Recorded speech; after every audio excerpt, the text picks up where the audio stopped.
Second time I'm going on live again tonight. One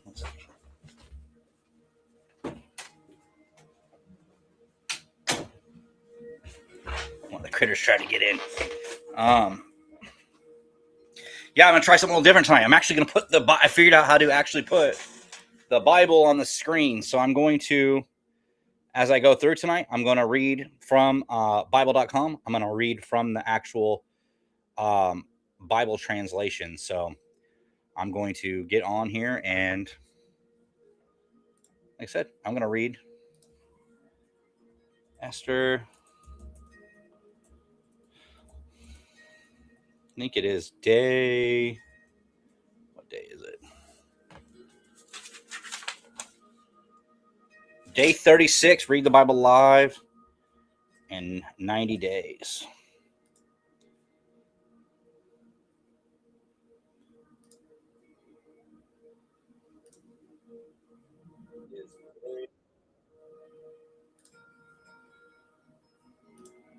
All right. I think it's working. Everything's going.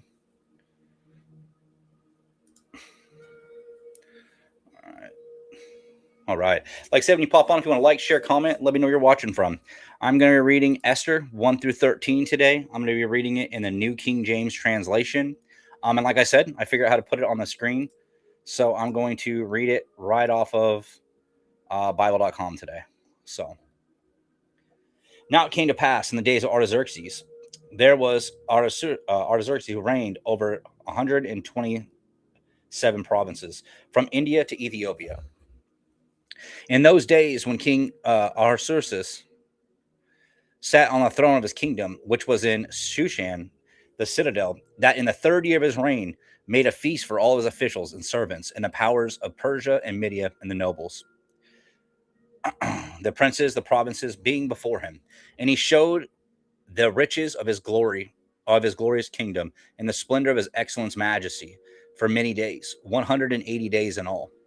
And these were the days, and when these days were completed, the king made a feast lasting 7 days for all the people who were present in the Shushan, the citadel, from great to small, the court of the garden and the great and in the garden of the king's palaces.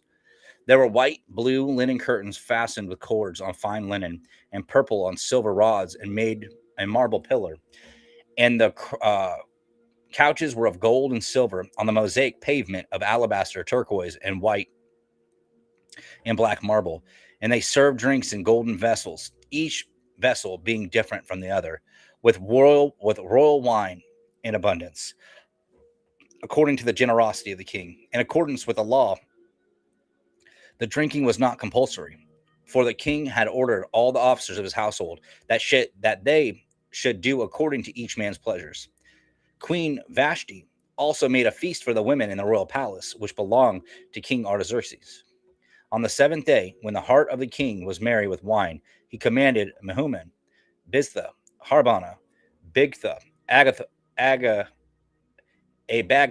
Zethron, Carcass, 7 eunuchs who were served in the presence of King Artaxerxes, to bring Queen Vashti before the king, wearing her royal crown, in order to show her the beauty of the people, or to the people and officials, for she was beautiful to behold.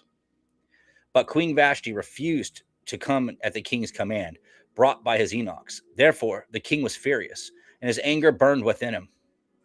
The king said to the wise men who understood the times, for this was the king's manners towards all who knew the law and justice, those closest to him being Keshina, Shethar, Adamantha, Tarshish, Maris, Mersina, Mecumen, the 7 princes of Persia and Media. If you're popping on, if you want to like, share, comment, let me know where you're watching from. And let me know if you like the Bible pulled up on the screen. Something a little different I'm doing tonight. This is day 36, reading the Bible in 90 days live. So if you like the Bible up on there, if you like that, let me know. Like I said, let me know where you're watching from. If you haven't yet, subscribe to the YouTube channel. I appreciate it. We had access to the king's presence and all who ranked highest in the kingdom. What shall we do, Queen Vashti? According to the law, because she did not obey the command of the king Artaxerxes brought to her by the eunuchs. And Menucan answered before the king and the princes. Queen Vashti was not only wronged the king, but also the princes and all the people who are in all the provinces of King Artaxerxes. For the queen's behavior will become known to all women, so they will despise their husbands in their eyes when they report. King Artaxerxes commanded Queen Vashti to be brought before him, but she did not come. This very day, the noble ladies of Persia and Media will say to all the king's officials that they have heard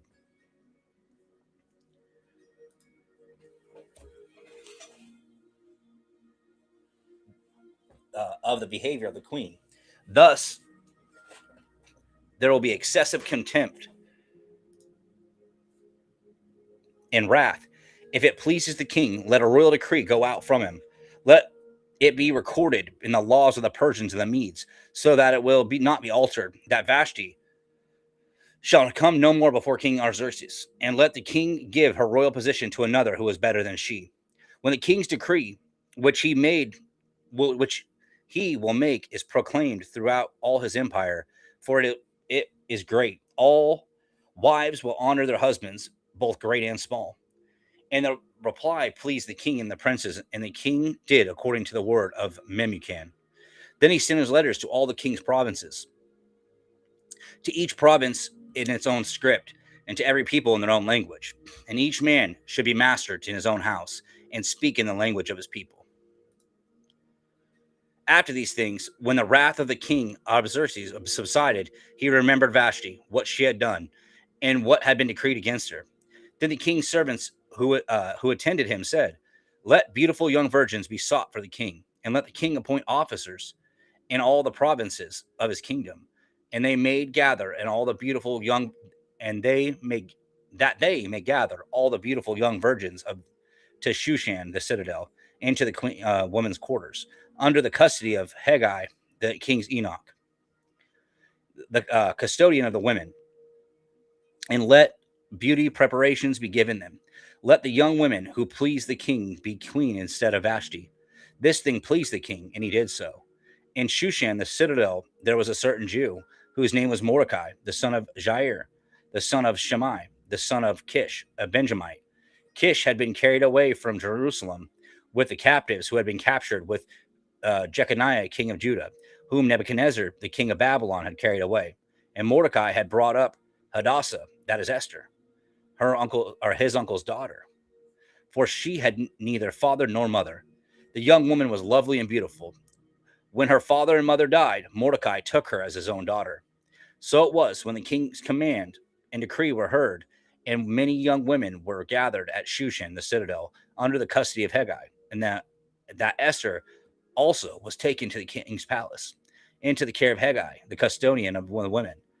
Now the young woman pleased him, and she obtained his favor. So he readily gave beauty preparations to her, besides her allowance. Then 7 choice maidservants were provided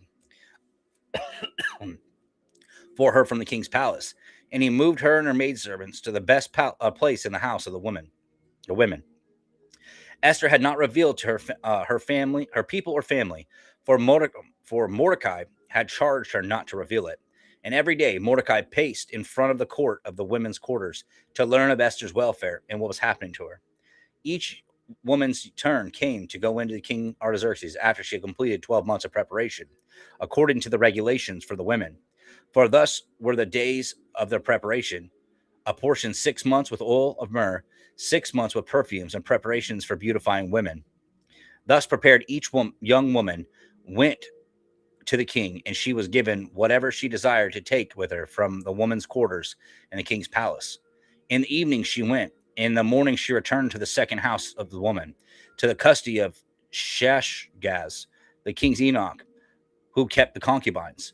She would not go into the king again unless the king delighted in her and called her by name.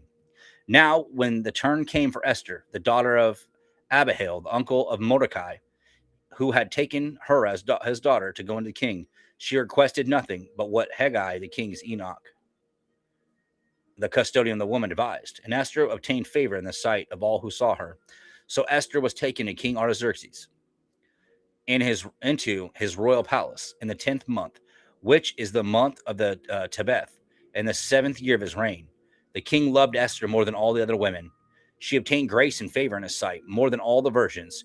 So he set the royal crown upon her head and made her queen instead of Vashti. Then the king made a great feast, the feast of Esther, for all his officials and servants, and he proclaimed a holiday in the province and gave gifts according to the generosity of a king.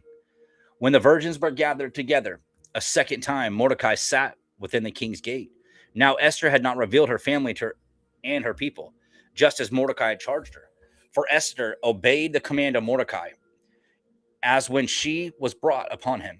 In those days, while Mordecai sat within the king's gate, two of the king's eunuchs, Bigthan and Teresh, doorkeepers, became furious and sought to lay hands on King Artaxerxes. So the matter became known to Mordecai, who told Queen Esther, and Esther informed the king in Mordecai's name. And when an inquiry was made into the matter, it was confirmed, and both were hanged on gallows. And it was written in the book of the Chronicles in the presence of the king. After these things, King Artaxerxes promoted Haman, the son of Hammedatha the Agagite, and advanced him and set his seat above all the princes who were with him. And all the king's servants who were within the king's gate bowed and paid homage to Haman, for so the king had commanded concerning him. But Mordecai would not bow or pay homage. Then the king's servant who were within the king's gate said to Mordecai, "Why do you transgress the king's command?" Now it happened when they spoke to him daily, and he would not listen to them, and they told it to Haman to see whether Mordecai's words would stand. For Mordecai had told them that he was a Jew. When Haman saw that Mordecai did not bow or pay him homage, Haman was filled with wrath. But he disdained to lay hands on Mordecai alone, for they had told him of the people of Mordecai. Instead, Haman sought to destroy all the Jews who were throughout the whole kingdom of Artaxerxes, the people of Mordecai. In the first month, which is the month of Nisan, in the 12th year of King Artaxerxes, they cast that is, the lot, before Haman to determine the day and the month until it fell on the 12th month, which is the month of Adar. Then Haman said to King Artaxerxes, "There is a certain people scattered and dispersed among the people in all the provinces of your kingdom. Their laws are different from all the other peoples, and they do not keep the king's laws. Therefore, it is not fitting for the king to let them remain.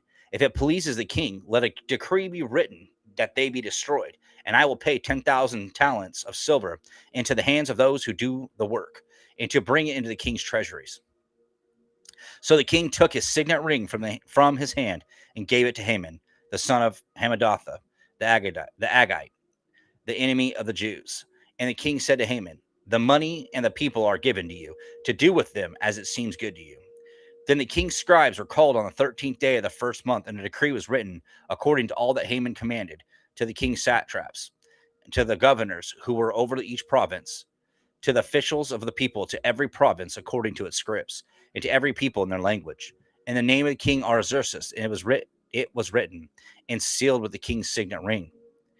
And the letters were sent by couriers into all the king's provinces to destroy, to kill, to annihilate all the Jews, both young and old, little children and women, in one day on the 13th day of the 12th month, which is the month of Adar, and to plunder their possessions.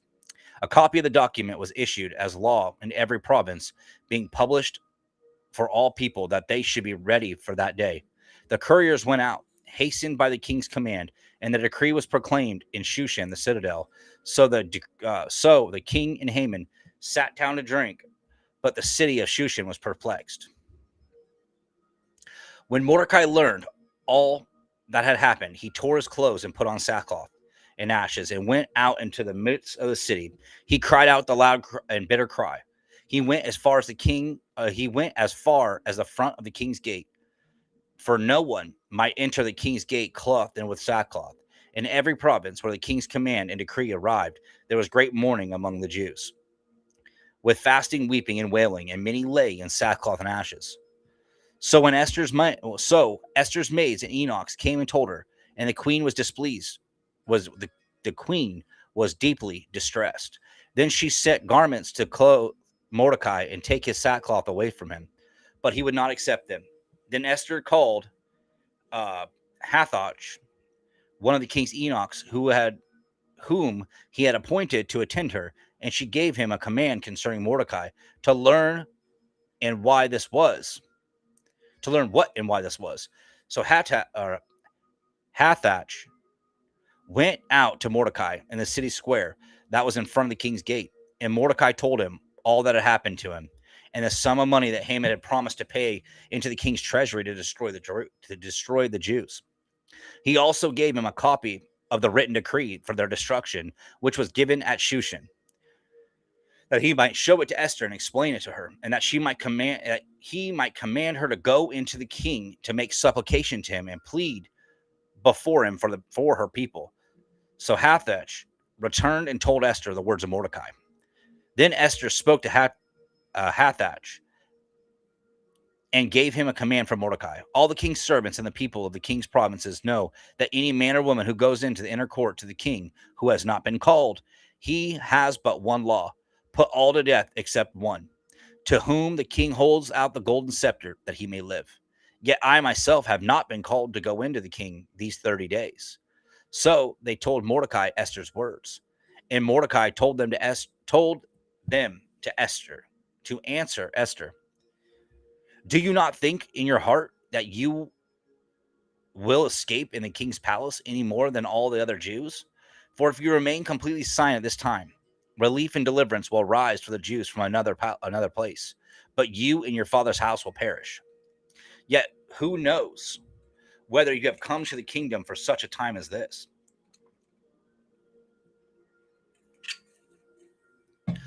Then Esther told them to reply to Mordecai, go, gather all the Jews who are present in Shushan and fast for me. Neither eat nor drink 3 days, night or day.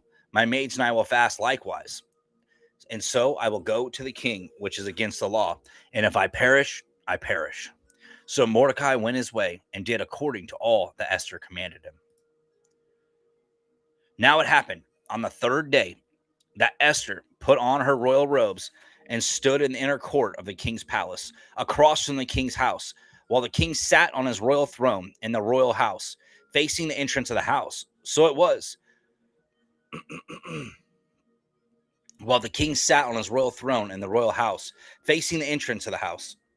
So it was, when the king saw Queen Esther standing in the court, that she found favor in his sight, and the king held out to Esther the gold scepter that was in his hand. Then Esther went near and touched the top of the scepter. And the king said to her, what do you wish? Queen Esther, what is your request? It shall be given to you, up to half the kingdom.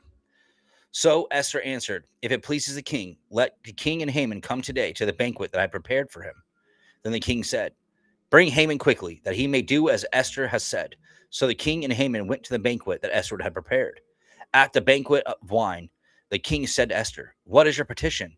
It shall be granted to you. What is your request? Up to half the kingdom, it shall be done.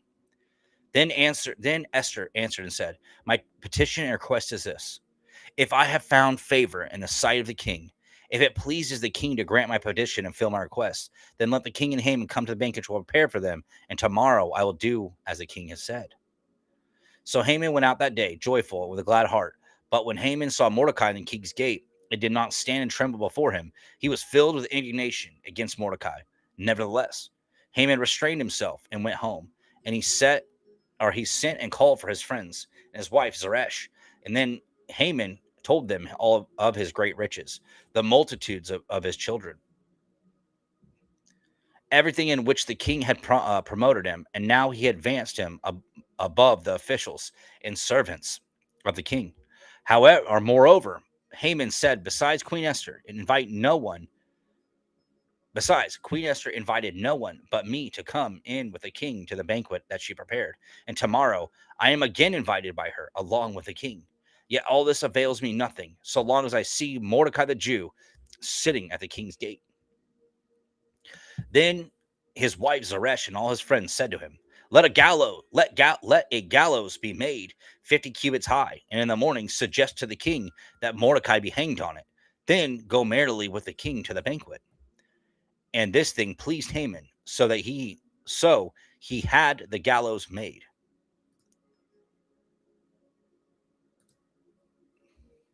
That night, the king could not sleep. So one was commanded to bring the book of the records of the Chronicles. So they were read before the king.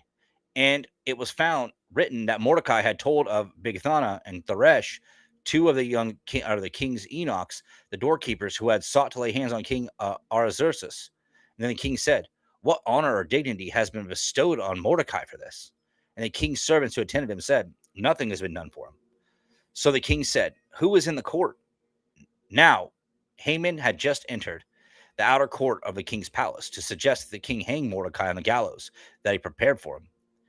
The king's servant said to him, "Haman is there, standing in the court." And the king said, "Let him come in."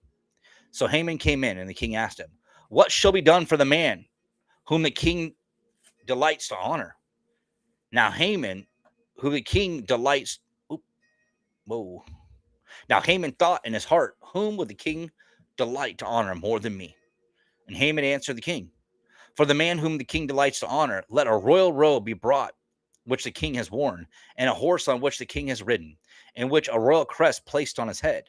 Let this robe be and horse be delivered to the hand of the one of the king's most noble princes, that he may array the man whom the king delights in honor. Then parade him on horseback through the city square and proclaim before him, Thus shall it be done to the man whom the king delights to honor." Then the king said to Haman, "Hurry, take the robe and the horse, as you have suggested, and do so for Mordecai the Jew, who sits within the king's gate. Leave nothing undone of all that you have spoken." So Haman took the robe and the horse, arrayed Mordecai, and led him on horseback through the city square, and proclaimed before him, "Thus shall it be done to the man whom the king delights to honor." Afterward, Mordecai went back to the king's gate, but Haman hurried into his house, mourning and with his head covered. When Haman told his wife Zeresh and all his friends everything that happened to him, his wise men and his wife Zeresh said to him, "If Mordecai, before whom you have begun to fall, is of Jewish descent, you will not prevail against him, but surely will fall before him." While they were still talking with them, the king's eunuchs came and hastened to bring Haman to the banquet which Esther had prepared.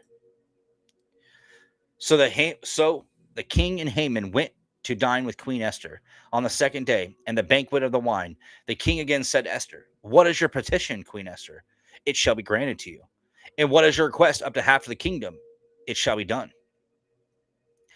Then Queen Esther answered and said, if I have found favor in your sight, O king, if it pleases the king, let my life be given me at my petition, and my people at my request.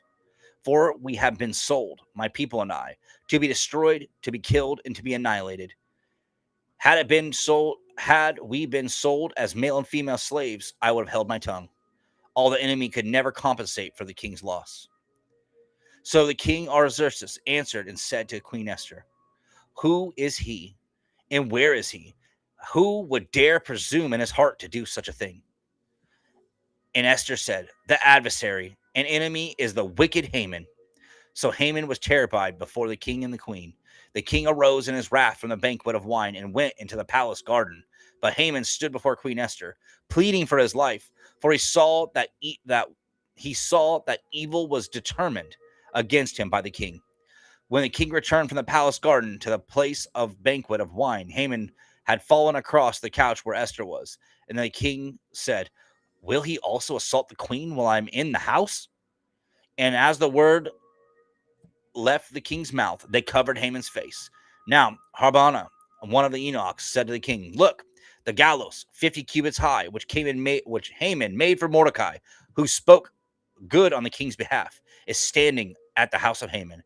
The king said, "Hang him on it." So they hanged Haman on the gallows that he had prepared for Mordecai, and the king's wrath subsided. On that day, King Artaxerxes gave Queen Esther the house of Haman, the enemy of the Jews, and Mordecai came before the king, for Esther had told how he was related to her. So the king took off his signet ring, which he had taken from Haman, and gave it to Mordecai, and Esther appointed Mordecai over the house of Haman. Now Esther spoke again to the king, fell down at his feet, and implored him with tears to counteract the evil of Haman the Agagite in the scheme which he had devised against the Jews. And the king held out his golden scepter toward Esther. So Esther arose and stood before the king and said, "If it pleases the king, and if I had found favor in his sight, and the thing seems right to the king, and I am pleasing to his eyes. Let it be written to revoke the letters devised by Haman, the son of Hammedatha, the Agagite, which he wrote to annihilate the Jews who are in the king's provinces. For how can I see the evil that will come to my people? Or how can I endure to see the destruction of my countrymen? Then King Ahasuerus said to Queen Esther and to Mordecai the Jew, Indeed, I have given Esther the house of Haman, and they have hanged him on the gallows because he tried to lay his hand on the Jews. You yourself write a decree concerning the Jews, as you please, in the king's name, and seal it with the king's signet ring. For whatever is written in the king's name and sealed in the king's signet ring, no one can revoke. So the king scribes were called at that time in the third month, which is the month of Sivan, on the 23rd day, and it was written according to all that Mordecai commanded to the Jews, that the satraps, the governors, and the princes of the provinces from India to Ethiopia, 120 provinces in all, to every province in its own script, to every people in their own language, and to the other Jews in their own script and language. And he wrote in the king's Artaxerxes, sealed it with the king's signet ring, and sent the letters by courier on horseback, riding on royal horses bred from swift steeds. By these letters, the king permitted the Jews who were in every city to gather together and protect their lives, to destroy, kill, and annihilate all the forces of any people or province that would assault them, both little children and women, to plunder their possessions. And on one day in all the provinces of King Artaxerxes, on the 13th day of the 12th month, which is the month of Adar, a copy of the document was to be issued as a decree in every province and published for all the people, so all the Jews would be ready on that day to avenge themselves on their enemies. The couriers who had rode the royal horses went out and hastened and pressed on by the king's command. And the decree was issued in Shushan, the citadel. So Mordecai went out from the presence of the presence of the king in royal apparel of blue and white, with a great crown of gold and a garment of white or fine linen and purple. And the city of Shushan rejoiced and was glad. The Jews had light and gladness, joy and honor, in every province and city where the king's command and decree came. And the Jews had gladness, a feast, and a holiday. Then many of the people of the land became Jews, because the fear of the Jews fell upon them. Now, in the 12th month, that is the month of Adar, on the 13th day, the time came for the king's command and his decrees to be executed. On that day, the enemies of the Jews had hoped to overpower them. The opposite occurred, and the Jews themselves overpowered those who hated them. The Jews gathered together in their cities throughout all the province of King Artaxerxes to lay hands on those who sought to harm them, or sought their harm, and no one could withstand them, because fear of them fell upon the people. And all the officials of the provinces and the satraps, the governors, and all those doing the king's work helped the Jews, because the fear of Mordecai fell upon them. For Mordecai was great in the king's palace, and his fame spread throughout all the provinces. For this man Mordecai became increasingly prominent. Thus the Jews defeated all their enemies with the stroke of the sword, with the slaughter and destruction, and did what they pleased with those who hated them. And in Shushan, the citadel, the Jews killed and destroyed 500 men. Also, Parshandatha,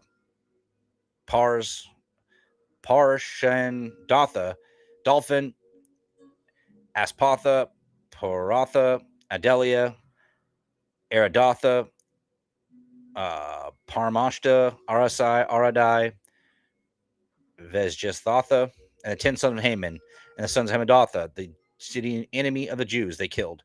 But they did not lay a hand on the plunder. On that day, the number of those who were killed in all Shushan, the citadel, were brought to the king. And the king said to Queen Esther, the Jews have killed and destroyed 500 men in Shushan, the citadel, and 10 sons of Haman. What have they done in the rest of the king's provinces? Now, what is your petition? It shall be granted to you. Or what is your further request? It shall be done. Then Esther said, if it pleases the king, let it be granted to the Jews who are in Shushan to do it again tomorrow, according to today's decree, and let Haman's 10 sons be hanged on the gallows. So the king commanded this to be done, and the decree was issued in Shushan, and they hanged Haman's 10 sons. And the Jews were in Shushan, gathered together again on the 14th day of the month of Adar, and killed 300 men in Shushan, but they did not lay hand on the plunder.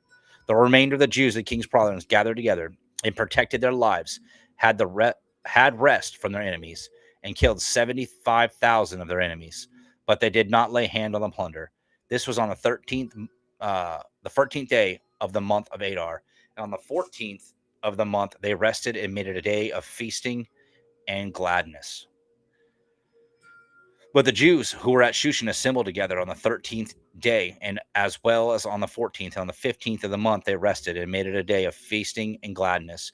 Therefore, the Jews of the villages who dwelt in the unwalled towns celebrated the 14th day of the month of Adar with gladness and feasting as a holiday and for sending presents to one another. And Mordecai wrote these things and sent letters to all the Jews, near and far, who were all in the provinces of King Artaxerxes, to establish among them that they should celebrate yearly the 14th and the 15th days of the month of Adar, as the days on which the Jews had rest from their enemies, as a month which they had turned from sorrow to joy for them, and from mourning to holiday, that they should make them the days of feasting and joy, and sending presents to one another and gifts to the poor. So the Jews accepted the custom which they had begun. And Mordecai had written them, because Haman, the son of Hammedatha the Agagite, and the enemy of all the Jews, had plotted against the Jews to annihilate them, and had cast pur, that is a lot, to consume them and destroy them. But when Esther came before the king, he commanded by letter that this wicked plot which Haman had devised against the Jews should return to his own head, and he and his sons should be hanged on the gallows. So they called these days Purim, after the name of Pur. Therefore, because of all the words of this letter, when they have sent concerning this matter, which has happened to them, the Jews established and imposed it upon themselves, their descendants, and all who would join them, that without fail they should celebrate these 2 days every year, according to written instructions and according to the prescribed time. And these days should be remembered and kept throughout every generation, every family, every province, and every city. And these days of Purim should not fail to be observed among the Jews, and the memory of them should not perish among their descendants. Then Queen Esther, the daughter of Abihail, with Mordecai the Jew, wrote with full authority to confirm the second letter of Purim. And Mordecai sent letters to all the Jews, to the 127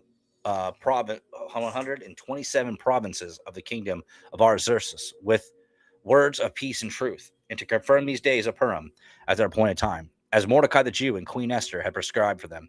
And they decreed for themselves and their descendants concerning matters of their fasting and lamenting. So the decree of Esther confirmed these matters of Purim, and it was written in the book. And King Artaxerxes imposed a tribute on the land and on the islands of the seas. Now all the acts of his power and his might and the count of greatness of Mordecai, to which the king advanced him, are they not written in the book of the chronicles of the kings of Media and Persia? For Mordecai the Jew was second to Artaxerxes, and great among the Jews as well, and well received by the multitude of his brethren, seeking the good of his people and seeking the peace to all his countrymen. There was a man in the land of Uz. Oh, whoops. 10. Oh, just kidding. That tripped me out. Well, I hope you guys liked doing it that way. Let's see if I can make that stop sharing. Thought that was pretty neat. I figured out how to do that today. So I figured I would bring up the Bible and put it on there. I'm not a very techie person, so I'm pretty proud of myself for doing that. So let me know. Did you enjoy it? Did you like being able to follow along and see what I was reading and not just listen to me stumble through all these gigantic names? And so, like I said, leave me a comment. Let me know if you liked that. If you thought, if you did, I'll keep doing that going forward. Tomorrow I will be starting the book of Job. Tomorrow we're going to be reading Job 1 through 21, and we'll be following up the next day and finishing up Job. So, yeah. Got it done 34 minutes, pretty quick today. So appreciate you getting on tonight. God bless you, and I will see you guys tomorrow.